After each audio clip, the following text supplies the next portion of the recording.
Turning now to an I-Team investigation, it's the story of the synagogue and the stranger. 2 years ago, a man seeking help showed up at a Fort Lauderdale synagogue. The community took him in, but they say the stranger took advantage. CBS 4's Carrie Codd joins us from Fort Lauderdale with this exclusive story of money lost and a family broken. Carrie? Several people here at Chabad Fort Lauderdale told me that Richard Gold came here looking for a fresh start after spending time in prison. He came here to pray. But several in the congregation and others in Broward County say Gold preyed on them.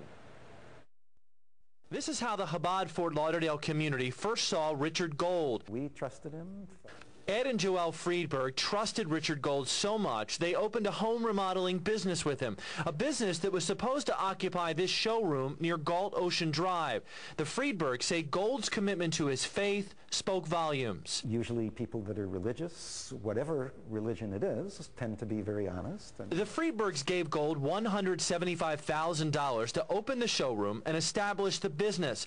But the showroom never opened, and the Friedbergs' investment quickly dwindled. There were a number of checks that had been bouncing, and we wondered, how could the checks be bouncing? The Friedbergs say Richard Gold took their money and never returned a dime.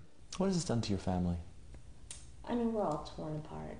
Monica Feiss lost more than money. She lost a relationship with her mother. Feiss says Richard Gold and her mother engaged in a whirlwind romance. The couple married within months. But the marriage caused a rift between mother and daughter after Feiss loaned Gold money that never got repaid.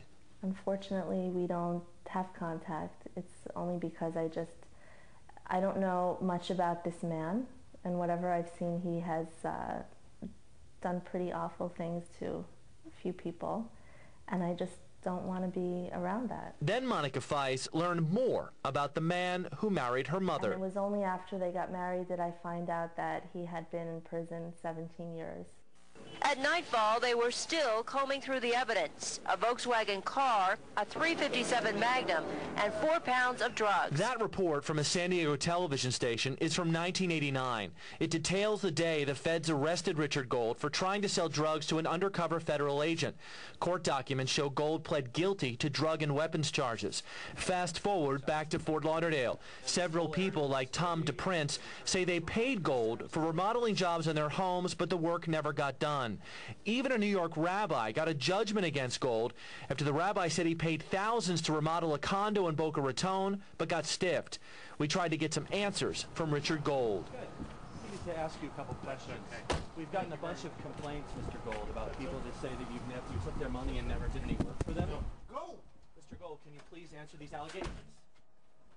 In the end, this appears to be a story of a man accepted into a religious community that wanted to help. Instead, some in that community say Richard Gold used them, stealing their money and splintering a family. $175,000 was definitely. It was all, yeah. All, yeah. To live on, so we're concerned about the future. We try and do good things. We try and forgive. We try, and this guy took advantage of that. Richard Gold's lawyer says his client is not the bad guy here. Gold's attorney says Gold is a victim of the bad economy, which is to blame for some of these losses. Fort Lauderdale police tell me they looked into the Friedbergs case and determined it's a matter for the civil courts, not the criminal courts. And the Friedbergs are suing Richard Gold. To read the entire statement from Richard Gold's attorney, go to CBS4.com and click on my blog. Live in Fort Lauderdale.